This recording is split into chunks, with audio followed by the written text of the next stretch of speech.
ulangi ya. Oke, kita akan membahas tentang rangkuman seni budaya PAS kelas 7 seni rupa. Nah, aku mulai dulu ya ke gambar bentuk.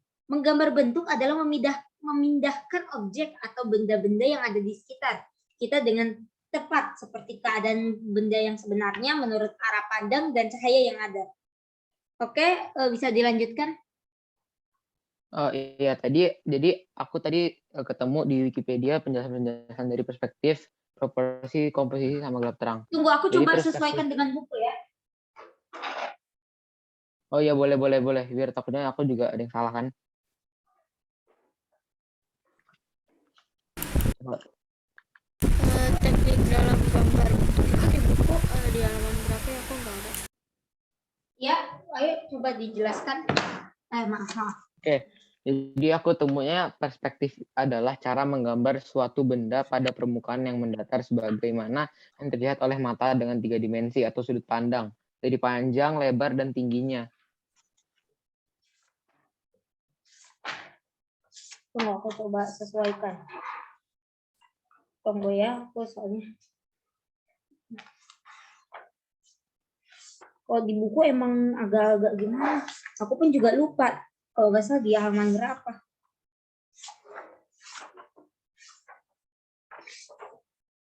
Nah, bisa diulangkan? Bisa diulangi? Perspektif adalah cara menggambar suatu benda pada permukaan yang mendatar, sebagaimana yang terlihat oleh mata dengan 3 dimensi atau sudut pandang, panjang, lebar, dan tingginya. Oke. Terus bisa dilanjutkan ya ke proporsi sampai gelap terang. Oke, proporsi itu perbandingan yang ideal dan harmonis antara bagian-bagian benda yang menjadi objek model gambar yang dapat ditempati. Amati, bukan empati. Proporsi. Habis itu kalau komposisi itu penempatan atau arrangement unsur-unsur visual atau bahan dalam karya seni. Yang terakhir, gelap terang. Gelap terang adalah unsur seni rupa yang bisa memberikan efek tertentu terhadap sebuah objek.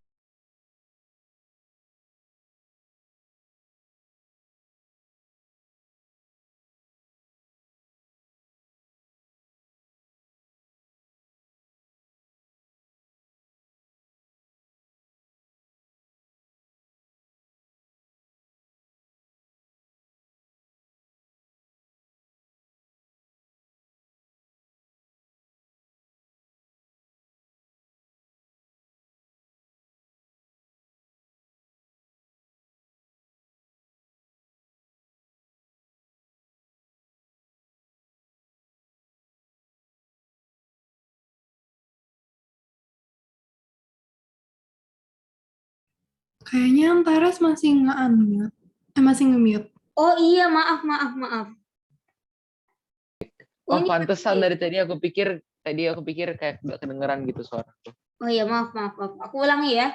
Terus teknik dalam gambar bentuk yaitu ada teknik steeping atau pointillist. Teknik steeping atau pointillist itu tekniknya itu kayak memberi titik-titik gitu loh.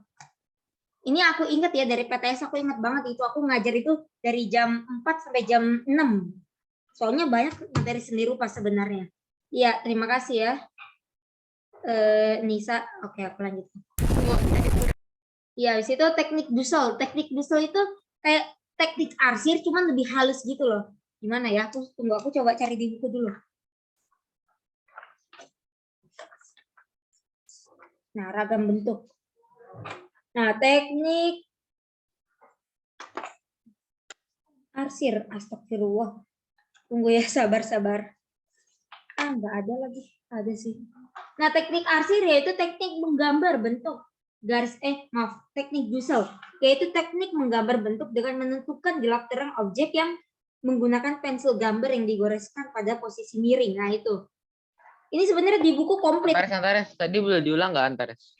Oke, aku coba teknik ya. apa?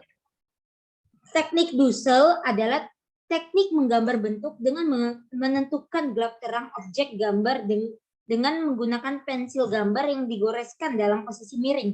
Nanti aku coba foto ya. Aku foto nanti aku kirim. Mungkin aja kalian Di halaman berapa kalau boleh tahu? di buku yang seni rupa ada di halaman 34. Itu aku ingat banget, itu aku 24 tadi ya. apa? Halo. 24 tadi. 34. Oke. 34. Ya, gitu bahasa Inggrisnya. Oke, aku lanjutkan ya. Aduh, error lagi. Oke, aku lanjutkan ya. Teknik arsir ya. Teknik arsir itu teknik menggambar dengan garis sejajar atau secara hatching. Maaf. Iya, kalau nggak salah hatching. Dengan garis sejajar atau silang untuk menentukan gelap terang objek sehingga seperti 3 dimensi. Terus jenis arsir ini ada hatching, habis itu cross hatching, dan scrubbing. Kalau di buku aku lupa sih di mananya, aku juga agak-agak lupa. Di buku itu lengkap. Hatching, cross hatching sama scrubbing kayaknya ada di PPT-nya deh yang. Nanti aku coba bahas ya. Tunggu ya, sabar. Aku hapus dulu ini. Oke, terima kasih. Oke, aku lanjutkan ya. Ragam hias. Ragam hias ada motif ragam hias. Yang pertama itu flora, habis itu fauna, habis itu geometris dan figuratif. Kalau figuratif itu kayak manusia-manusia gitu. Bisa manusia, bisa apa, hantu kah atau apa enggak. Atau benda-benda gitu. Terus yang harus diperhatikan dalam membuat ragam hias yaitu komposisi, proporsi, keseimbangan, dan harmonisasi. Untuk penjelasannya nggak ada, cuman mungkin ada di PPT-nya. Aku belum lihat-lihat lagi sih. Soalnya ini aku juga agak-agak mendadak ini. Di situ unsur menggambar ragam hias, yaitu bisa dengan titik ya, garis, terus bidang, bentuk, gelap terang, dan warna. Oh, ini ada nih di buku halaman 30, deket-deket lah. Halaman 31. Terus itu ada proporsi, itu sebenarnya lengkap itu. Jujur aku bisa ya dari baca buku ini. Nanti mungkin pas istirahat, nah itu kesempatan emas tuh. Dan kalian sia-siakan, jangan cuma nonton YouTube. Itu saran. Cuman ya kalau memang ingat ya sudah, dipersilahkan. Di situ prinsip gambar yaitu ada kesatuan, keseimbangan, keselarasan. Di situ perspektif, proporsi, irama, dan komposisi. Terus teknik menggambar ragam hias. Yang pertama ada stilasi, deformasi, distorsi.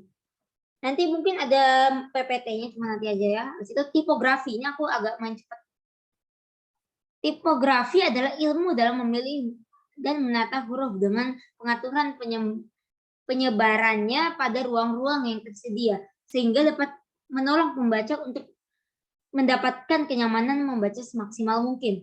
Fungsi tipografi adalah memiliki fungsi utama sebagai penyampai informasi yang membuat pembacanya merasa nyaman ketika melihat tulisan atau teks. Jenis-jenis huruf dalam tipografi adalah ada serif, sans serif, selap serif, script, dan dekoratif. Prinsip, ini kayak prinsip ya, tipografi itu adalah legibility, readability, visibility, clarity. Ya, clarity ya. Oke, aku lanjutkan. Tunggu. Aduh, ini kayaknya RAM-ku ini, aduh kan laptopku udah mulai bermasalah. Tunggu ya, sabar. Aku coba stop share. Nah, kan tuh. Tunggu, maaf. RAM laptopku ini kayaknya udah nggak kuat ini. Oke, kalau begitu aku bahas dulu. Lah, kok hilang ya PPT ini ku apa meh? PPT seni rupaku. Tunggu ya, sabar. Mungkin aku bahas dari sini aja deh. Ini tadi rangkuman udah. Kita ke materi gambar bentuk dulu ya. Nah, ini materi gambar bentuk.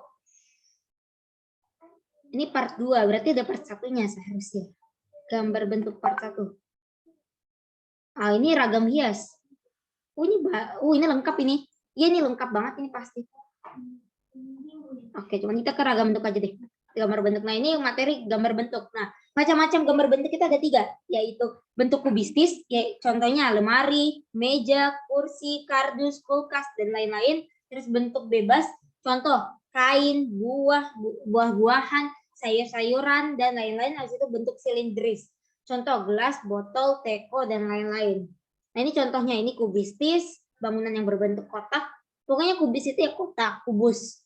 Habis itu silinder ya silinder kayak gelas, tong gitu. Habis itu apel. Iya kan ini apel ya, gitulah. Habis itu apa aja sih jenis-jenis dari teks arsir? Disuruh nyimak, cuman nggak ada. Cuma sudah.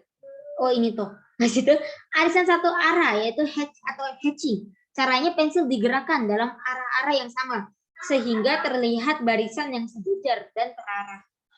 Jadi begini nih.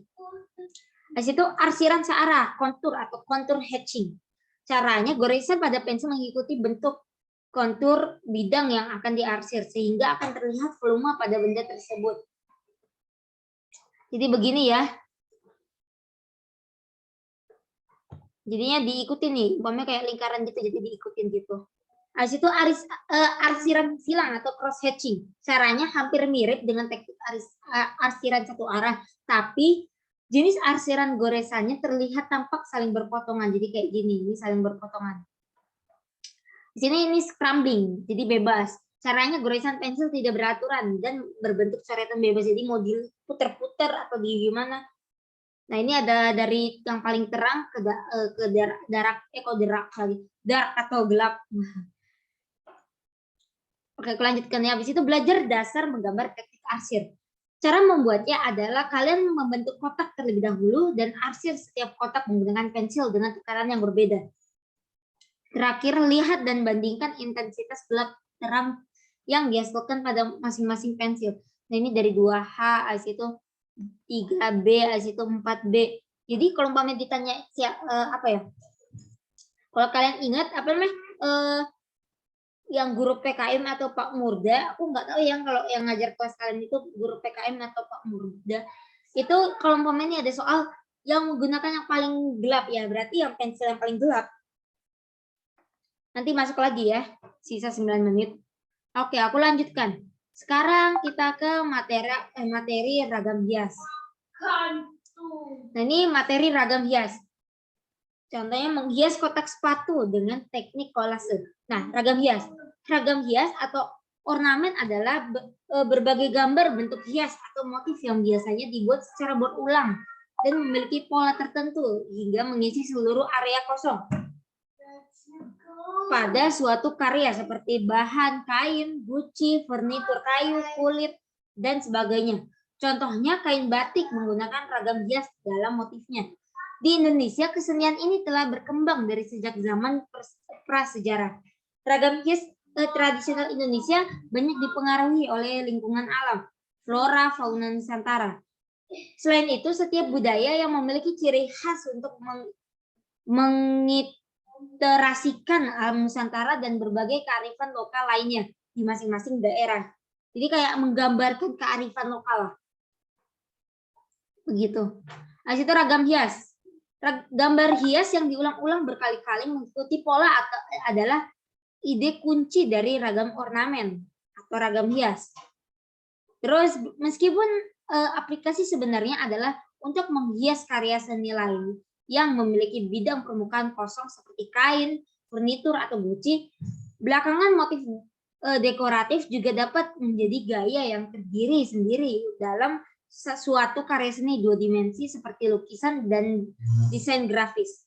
Nah ini contoh ragam hias ya, ini flora, asalnya flora fauna. Fauna itu tumbuhan, umpamanya flora ini hewan, habis itu geometri itu ya kotak-kotak, habis itu apa sih namanya itu, astagfirullah lupa lagi. Habis itu fauna, maksudnya itu figuratif ya, figuratif itu kayak orang gitu. Oke, aku lanjutkan ya. Nah, ini pola ragam hias. Ragam hias biasanya memiliki pola atau susunan yang berulang-ulang. Semua unsur hias yang ada mengikuti pola tersebut. Pola ini juga bisa disebut irama dan dapat memiliki arah dan ukuran yang beragam di setiap gambar hias yang diulang. Misalnya untuk ragam hias geometris biasanya mengikuti pola arah yang paling menyilang, zigzag atau berputar mengikuti lingkaran. Pola lain dapat sederhana perulangan unsur hias secara diagonal atau horizontal saja, seperti yang bisa ditemukan di motif kain batik. Nah, itu di batik ini contoh pola ragam hias. Contoh tuh, batik lab school. Nah, itu udah mencerminkan ragam hias tuh. Nah, situ pola ragam hias. Nah, ini masih sama. Pola hias juga dapat dibuat dengan cara yang tidak teratur. Namun, tetapi diperhatikan keseimbangannya. Misalnya gambar hias pertama dibuat dengan ukuran yang lebih besar. Gambar kedua dibuat lebih kecil. Kemudian pada pengulangan ketiga dibuat dengan ukuran yang besar lagi. Itu bisa begitu ragam hias. Jadi kayak apa ya? Memiliki pola lah. Kalau kalian dulu pernah apa ya? Menganyam, nah itu kayak gitulah. Jadi ke atas ke bawah, ke atas ke bawah. Aduh, dulu aku malas banget kalau disuruh menganyam. Habis itu kolase. Kolase adalah sebuah karya seni yang dibuat dengan cara menempel potongan, pecahan, atau kepingan bahan material yang terbuat dari kertas, kaca, biji-bijian, kerang, kulit kayu, dedaunan, atau bahan alam lainnya. Bahan-bahan tersebut ditempelkan pada sebuah gambar sehingga membentuk warna yang indah. Kolase merupakan karya seni rupa dua dimensi yang menggunakan berbagai macam paduan bahan. Kolase juga bisa berbentuk tiga dimensi yang disebut dengan assemblase. Mungkin aku logatnya gimana ya, cuman ya mohon bisa dimaklumi. Sama bisa dimengerti lah. Semoga kalian mengerti. Assemblage, mungkin begitu ya. Nah, situ selama bahan-bahan tersebut yang dapat dipadukan dengan bahan dasar akan menjadi karya seni kolase yang indah, sangat keindahannya sangat luar biasa. Jadi kalau umpamanya ada bahan-bahan dasarnya yang tadi itu kertas, kaca, biji-bijian dan lain-lain, terus ditambah juga kolase juga bisa berbentuk, terus ditambah juga yang tiga dimensi kayak kolase tiga dimensi itu bisa dicipta menjadi karya seni kolase yang keindahannya sangat luar biasa. Ini contoh kolase. Jadi aduh aku paling males kalau umpamanya bikin ini. Makanya kalau nilai seni budaya itu sebenarnya kurang bagus kalau bukan musik. Soalnya aku apa ya? Bukan males sih, aku kurang kreatif mungkin. Kalau gambar pun juga harus niat. Ya, oke, aku lanjutkan ya. Nah, ini bahan. Material kolase yaitu biji, daun, kulit buah, kertas, manik-manik, serutan kayu, logam, plastik, dan lain-lain. Terus lem, kotak sepatu, kotak tisu, dan sebagainya, alat tulis, gunting bila diperlukan. Ini kayaknya kita nggak pelajari ini ya. Cuman ya jaga-jaga. Sama ya untuk ini aja. Nah, itu cara pembuatan. Siapkan kotak yang akan kita hias, lalu bisa membuat pola dan sketsa sesuai dengan desain yang diinginkan pada kotak dengan tulisan. Nah, situ lalu kita bisa memilih bahan yang akan digunakan di pola yang sudah kita buat. Kita bisa menempel bahan yang telah kita siapkan tersebut di atas pola yang sudah kita buat dengan menggunakan lem. Lem yang digunakan bisa menyesuaikan dengan material apa yang digunakan. Di sini referensi kolase, umpamanya kayak kolase ini, habis itu kolase kotak pensilnya, habis itu kotak tisu, habis ini kolase anjing, begitulah. Terus ini kolase juga nih, kolase dari biji-biji. Ini kuaci ya, sayang banget kuaci mau dibikin kayak gini, lebih enak dimakan. Cuman ya sudahlah, namanya juga kebutuhan karya seni. Oke, terus ini referensi kolase kayak gini. Ini juga nih pakai paper apa itu yang kayak buat penanda. Terus ini juga kolase. Jadi ini bisa gambar, habis itu nanti ada daun-daun dan lain-lain. Begitu. Oke, aku lanjutkan ke rangkuman materi ragam hias. Nah, pengertian. Ragam hias atau ornamen adalah berbagai gambar, bentuk hias atau motif yang biasanya dibuat secara berulang dan memiliki pola tertentu hingga mengisi seluruh area kosong pada suatu karya, seperti bahan kain, guci, furnitur kayu, kulit, dan sebagainya. Contohnya kain batik menggunakan ragam hias dalam motifnya. Ini aku ngulang lagi ya, nggak apa-apa. Kalau memang sama, ya sudah nggak apa-apa. Kita belajar aja, tahu-tahu soalnya banyak yang dari ragam hias supaya kita ingat. Jadi ya perbanyak aja lagi, ulang-ulang. Kita ulang-ulang lagi. Oke, aku lanjutkan ya.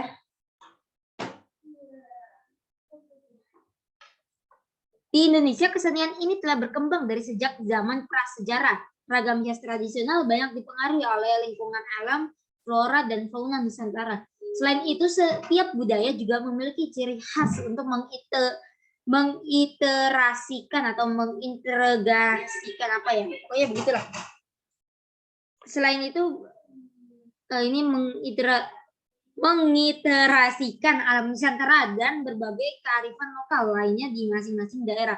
Ini pengertian para ahli. Maaf. Gimana saya? Ini pengertian para ahli ya, ada dari Bustami tahun 1978. Ornamen atau disebut ragam hias adalah komponen produk seni yang ditambahkan atau sengaja dibuat untuk tujuan sebagai hiasan.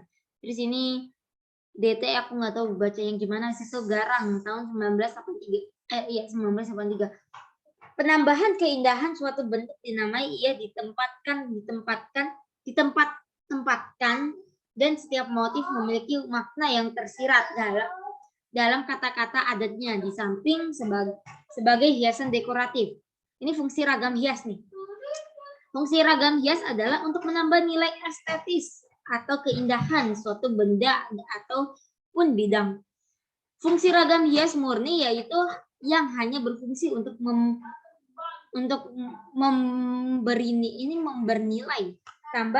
memberi nilai tambah estetik pada suatu benda tersebut dan tidak berhubungan dengan nilai fungsi benda tersebut. Jadi cuma buat hiasan aja.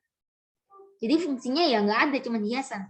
Terus fungsi ragam hias simbolis, yaitu ragam hias yang selain berfungsi memperindah juga bisa memakna tertentu yang bersumber dari adat istiadat, agama, maupun sistem sosial yang harus ditaati norma-normanya untuk menghindar salah pengertian bagi pengguna ragam hias tersebut. Jadinya